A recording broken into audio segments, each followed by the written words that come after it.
to have so many amazing and beautiful friends together in the next 3 days. I would like to introduce David. It's exploring new dimensions. So what are we all about? We're all about learning and exploring countercultural perspectives. So on one hand, we've been very influenced by Paulo Freire and his pedagogy, which we bring into our education. On the other hand, very, very influenced by the philosopher and theologian Sebastian Carpenter. It's been such a privilege to be able to be part of making this space happen. And we do various things, like small programs, year-long programs, conferences, and so on. And I just want to say one more thing, that we do bring out a Bhoomi magazine, and this time in honor of the theme of this conference. The theme of the magazine is Economics of Happiness. So we are keeping copies of the magazine here for everybody. First of all, thanks so much to Mansh and Seetha and Shanti for really organizing all of this here, and it's been a lot of hard work, and I'm very, very grateful to you. And thanks to all of you. As David was saying, obviously such a special group of people that's come together here. It's so inspiring and so heartwarming, I think, for all of us to see how many good people are doing good things out there in the world.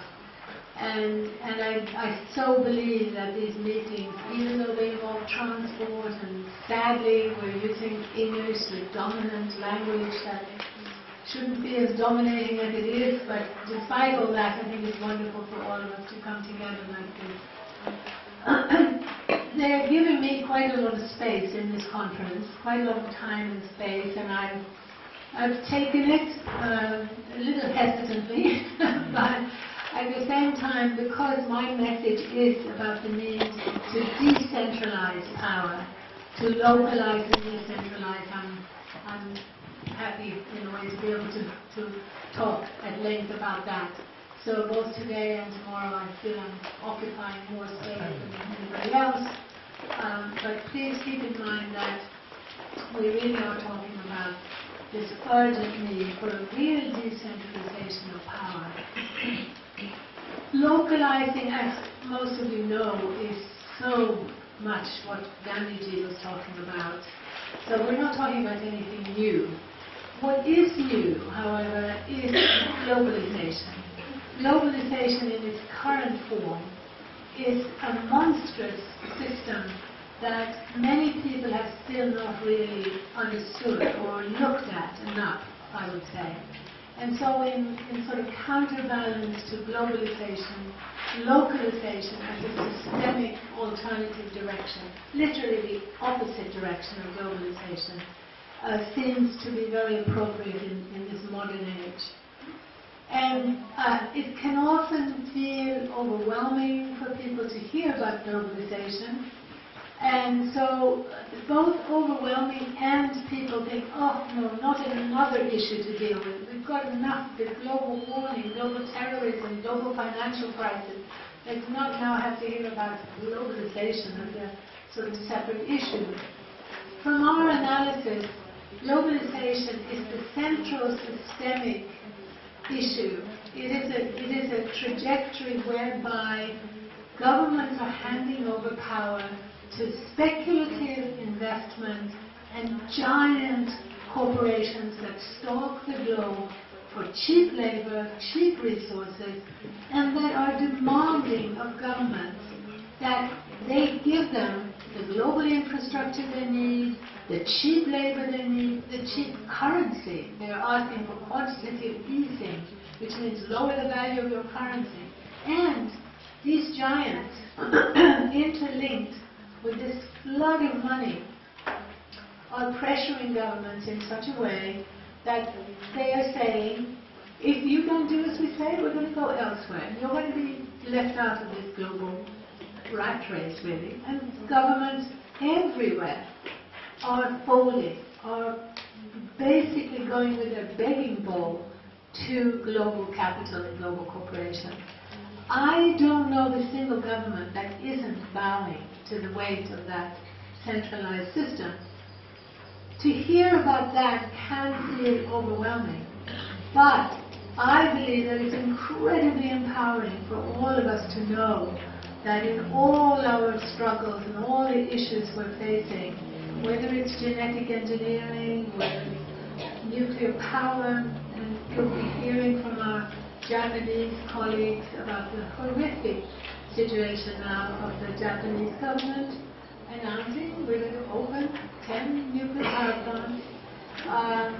You may not have heard about Mr. Abbott in Australia, who's announcing to the world we are open for business, open to the global speculative investment. Let's have more trade treaties that give even more power to deregulated banks and corporations. So this can all seem overpowering and overwhelming, but I believe that understanding that all our issues are linked to one systemic issue can actually help bring us together into a much more powerful movement. It doesn't mean abandoning our focus on education, on nuclear power, on genetic engineering. It simply means seeing that we all have a shared agenda, which is the economic system. Transforming that economic system is a shared agenda. We don't need to become one united organization under one umbrella, structural umbrella. But I think if we have an intellectual umbrella, I think we will see that we can become so much more powerful than we are now. What's so wonderful about localizing, in contrast to globalizing, is that it isn't just an idea. Localizing is a reality in many parts of the world, and it's so much, as you know, part of traditional structures to have communities that are rooted in place and have economies, economic transactions that are guided by spiritual and community cultural values, by humans seeing what makes sense. This is in direct and stark opposition to what's happening in the global economy, where we have what I call a drone economy. The drones are the unmanned aircraft that allow someone to sit in Las Vegas and basically play a video game, going in nice and clean in their suit and spending a day in front of the screen, killing people in Afghanistan and Pakistan, never seeing that they are dots, they are numbers. They can have a nice meditation practice, they can be extremely ethical in terms of recycling their waste, in terms of not wanting to kill animals, they may be vegetarian, but the work they do, distance in this way, the long distances are structurally linked to a blindness, to almost an impossibility of being ethical, of being compassionate. So the distances are so fundamental to this evil system. Shortening those distances, bringing together production and consumption is what localization is about. And what is so empowering and so wonderful is that this is not only part of traditional structures, but there is this new movement emerging, particularly in the industrialized world, of doing exactly that, consciously shortening the distances between production and consumption, and those shorter distances bring with them a multitude of benefits. We are seeing in an emerging local food movement that structurally, when the farmer sells to a market closer to home, the economic pressure is to diversify, to produce more than just one monocrop. This is an incredible and vitally important fact that we really need to register and communicate. Because the long distances not only lead to this drone economy, where we can't see who who we're killing or what we're poisoning or what we're polluting. But the shorter distances are necessary to rebuild ecological systems. It's fundamentally ecological to have more localized economies. It is also about rebuilding that experience of interdependence that is fundamental to all spiritual teachings. As we start rebuilding the connection, we experience our interdependence with others, and we start creating visible and accountable structures so that ethics are, once again, we are able to distinguish between what is ethical and what isn't. We are able to feel, we're able to use more than this part of our bodies, an abstract, over-intellectualized view of the world that is fragmented and that cannot be whole. When you are so distanced from the impact of what you do, the impact on other people and the impact on nature, it is virtually impossible to act out of wisdom or compassion. So, localization is about holism. It's about holistic, experiential knowledge. It is fundamental to reclaiming our humanity. It's fundamental to reclaiming and recognizing who we are, how we evolve. We have evolved in groups, intergenerational groups, connected across the age divides. We have evolved connected to the living earth, to the animals, to the plants. We've evolved in tune with life. Localization is about reconnecting to life and about rebuilding structures where we once again experience that living nature around us and in us. The wonderful thing is that as a movement, this has grown despite the fact that this globalizing path, which, as I said, every government to my knowledge, well, there may be a very few exceptions, North Korea maybe, there are almost every government, including my Scandinavian heritage, all the Scandinavian countries, are caving in to the pressures of deregulated capital and deregulated corporation. And that exerts tremendous pressure on all of us. Pressure to compete for very few scarce jobs. Why do we have unemployment? Why is there such a thing as unemployment?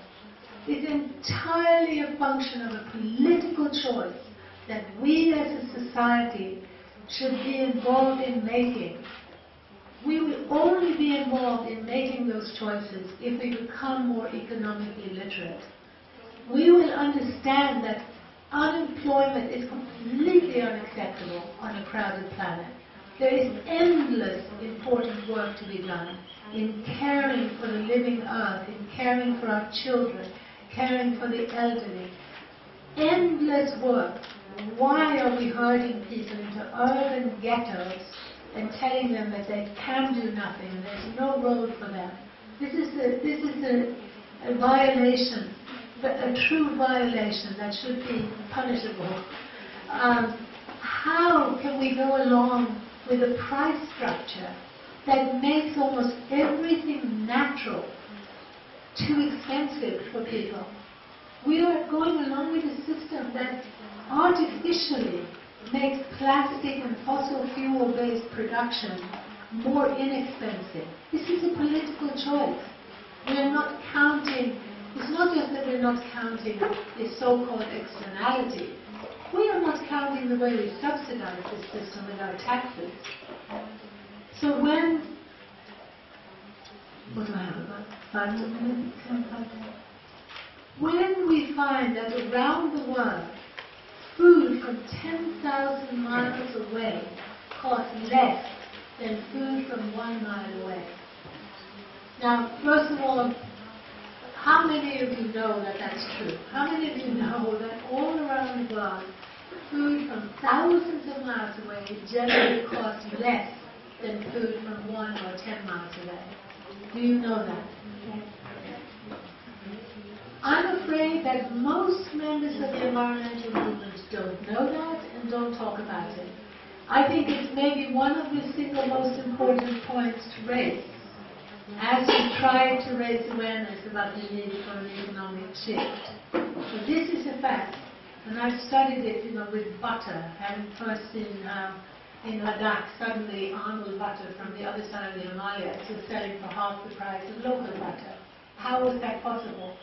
And I realized that it's possible because of a systemic transformation that has to do with what children are educated to do, the sort of jobs and functions they fulfill. It has to do with an infrastructure that's built up by government and tax funding. It has to do with subsidizing trade and transport.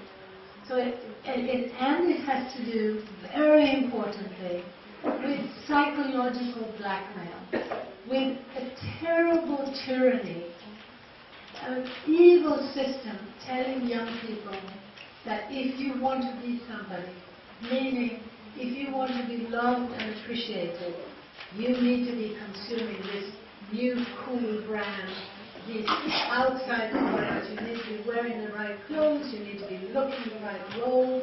It's an inherently urban Western consumer culture that's foisted on children. And basically what we have is an economic system that is intervening in a truly universal human need, which is particularly felt by children. Little children up to the age of 7, it's been recognized that even in terms of their brain waves, who they are physiologically, they are open and desperate for leadership and for love, for being loved and appreciated. This economic system is sending a signal to our children that says, if you want to be loved, you need to buy these products. Otherwise you're nobody. You'll be left behind. Now, economic literacy then is really also about psychological literacy. It's about recognizing that truly universal is the need for love and the willingness to love, the desire to love, the desire to cooperate. It doesn't mean we can't have certain forms of competition and that they can't be healthy. Doesn't mean that it can be useful and fun, but the driving force in today's consumer culture is perverting that need to belong and to be loved. And it's as bad, well, it's probably worse in the center of the system. In the United States today, those pressures, which have been stronger and more forceful than in India, this corporate system pushing consumerism is leading to children aged 6 being put on antidepressants, being put on all kinds of medication, numerous illness. Attention deficit disorder is one of them. You have children as young as 6 opting for plastic surgery. Virtually every part of their body they feel they have to remodel to conform to the standards of this consumer culture. So, localizing, which brings back a conscious attempt to take our children away from the screen to living real life role models, blood and flesh role models, who are never perfect. None of us are perfect. We all have our strengths and weaknesses. So children grow up with a realistic sense of who they can be. That is, again, what localizing is about: regaining our humanity. It's about regaining who we really are, who we really want to be, who we really long to be. I started saying and went off on a tangent, but it's so wonderful to see that even in the heart of the sort of central part of this corporate system in the United States, in a city like Detroit, which has been ravaged by globalization, people have been pulled in to become a type of slave labor in the car industry, and then the car industry dumped them with nothing in the city. Even in the city, people are reclaiming their right to be productive, to reconnect that relationship between production and consumption. So there are local food initiatives. I think there are something like, there are several hundred in the city of Detroit alone. And people are reporting the benefits, not just in terms of healthy food, and in terms of being able to survive in the heartland of this globalized system, but are talking about the reclamation of connections between people and nature that bring happiness. And this local food movement is growing very rapidly despite the pressures from the global economy and from corporate rule. So I hope that you'll join us on this journey of building a paradigm, an economic literacy campaign that will show us why we all need to link hands, why the 99% have so much to gain, and in fact, why the 100% have so much to gain, which is also leads me to want to stress the need for compassion. Compassion to those individuals sitting in front of those computer screens, doing their drone-like investments or even killing on the other side of the world. We can't stand in judgment of other people, where they come from, how conscious they are. Let's be compassionate. Let's make sure that this is a movement that is based on compassion and non-violence. And I'm so privileged and so grateful to be talking to you today, and for many of the dear friends who are here. And I do feel that India, the motherland of Gandhiji, and earlier traditions, the Ayurvedic traditions, your philosophy, your heritage that is still so much alive today, you are able to help be leaders of this movement. I think this is a truly historic meeting that we're having. Thank you very much.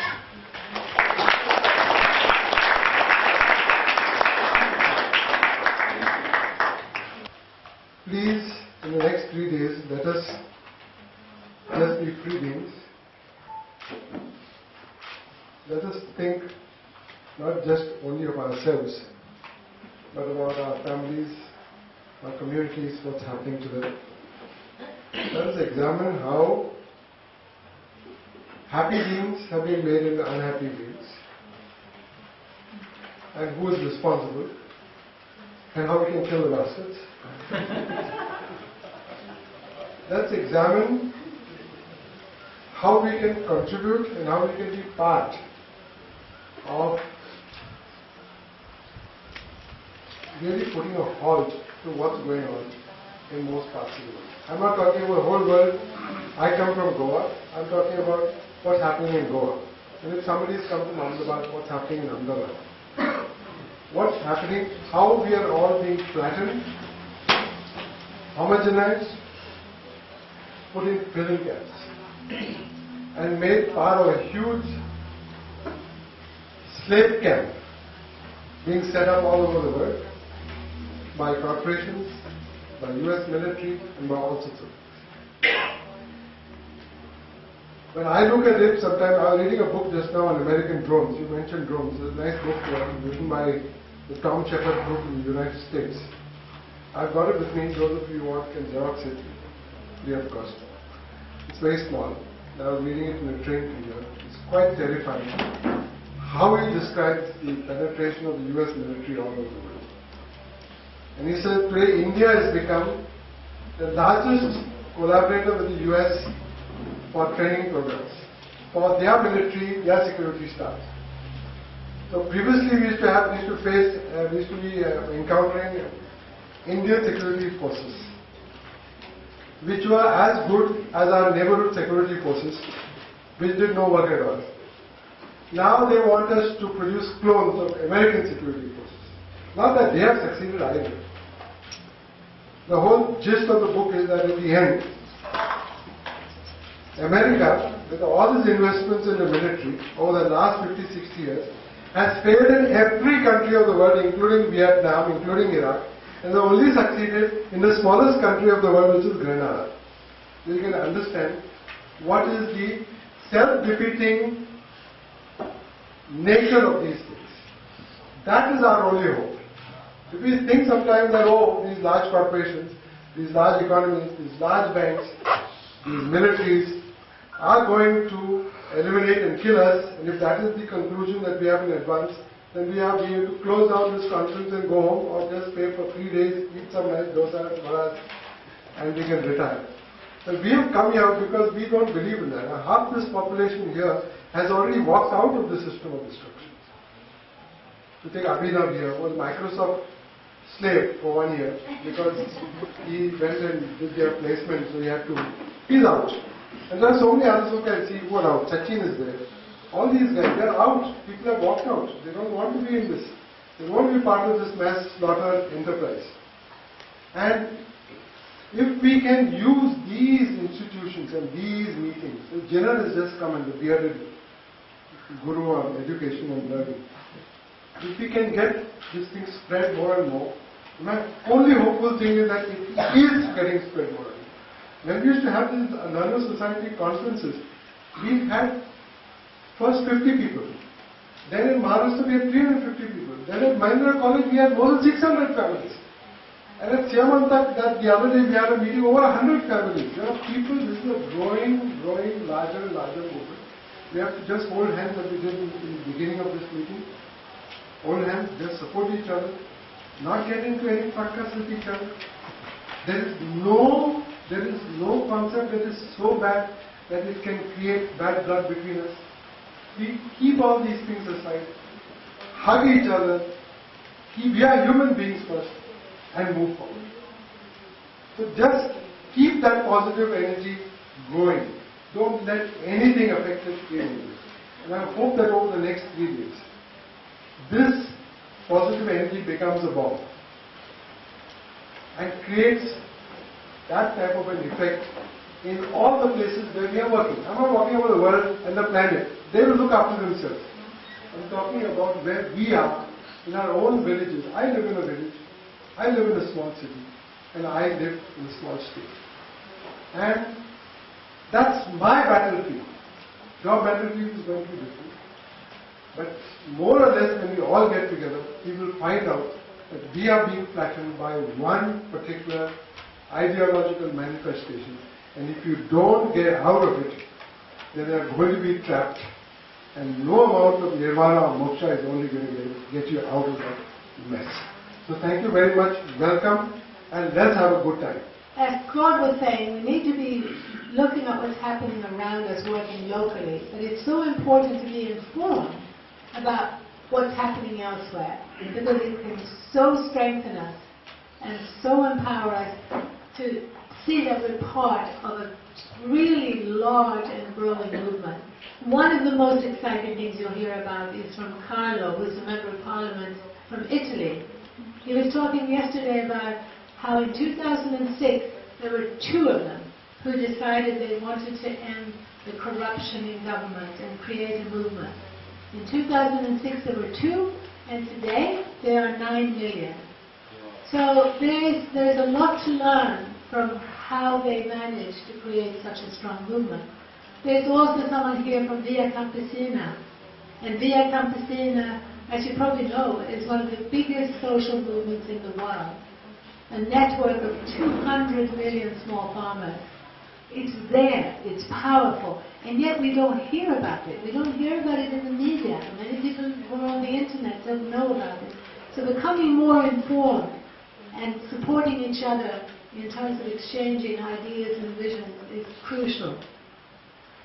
Also in terms of the mechanisms that are being developed to strengthen the local. One of our close colleagues in our loose, we have an international alliance for localization. We're a loose network in the sense that we're not an organization, but we are close collaborators. And Manish is here, Charles from America, Bayo from Nigeria, are part of our network. And so is Michael Schumann, who is one of the leading economists in creating financial structures and initiatives that enable people to start investing in local businesses and in the local economy. We're up against regulatory mechanisms and structures But despite that, these things are happening.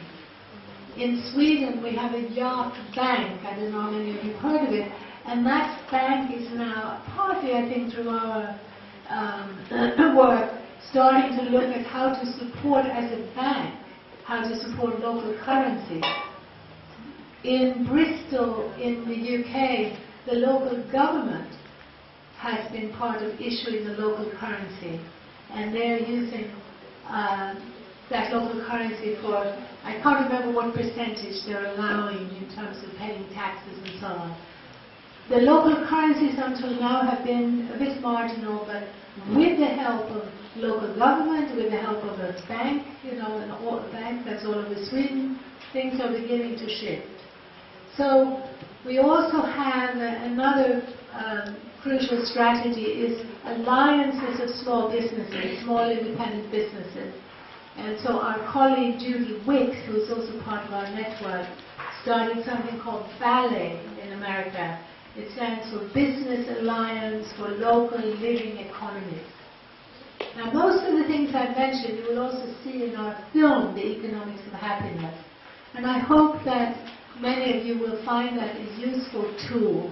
It's a sort of mobile conference that you can take into your local community and then have a local panel, but bringing in that information and that strengthening truth about what is going on around the world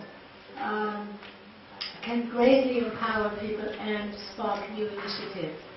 So the Economics of Happiness film will be shown tomorrow night at the Convention Center, but we also have copies. I hope you'll all get copies. I'm happy to donate. For any of you who want to have them donated, please let me know.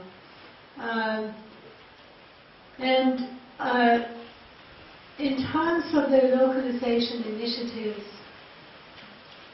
there's just, once you really see what the systemic alternative is about, you will see how big this movement is. But it's not as strong as it could be because so much of it consists of isolated initiatives that don't see themselves as part of a huge movement that is a counterweight to the dominant system. And so they include things like a huge movement in America to take children outside. There's a book called Nature Deficit Disorder. How many of you have heard of that book? Nature Deficit Disorder. And so parents are waking up to the horrible effects on their children who are sitting in front of a screen and learning to manipulate the world by pushing some buttons instead of relating, instead of being an interrelational being, relating to others, relating to the world. So in the Nature Deficit Disorder movement, again, you have literally millions of initiatives. And that's again why being more informed and having a paradigm or a systems way of approaching it will show us just how big the movement is and how powerful it is. And we can tell you of teenage boys who have been their whole life angry and violent, who are taken out into nature, helped to relate in a deep community way, and Bio and Charles are both experts on helping people to reconnect at that deeper level, being willing to show their vulnerability, move away from the mask of power and separation that separates us. And you'll find countless projects where people who their whole life only known anger and competition, trying to live up to this artificial separate self that's been foisted on them, who within weeks can be turned around. And that gift of being able to connect to one another and to nature is something that we can all afford. It doesn't have to cost a penny. We have to give time and consciousness to that. So it is a fundamentally spiritual practice, that reconnection, to become interdependent, which is the teaching of all spiritual traditions, the oneness of life. We are one.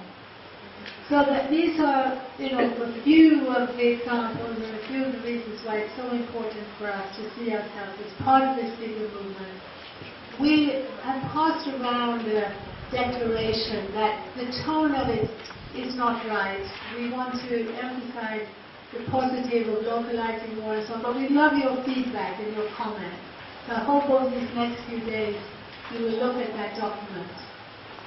And then I just want to finish by welcoming Rinpoche-ji so much from the bottom of my heart. I'm so grateful to you for coming.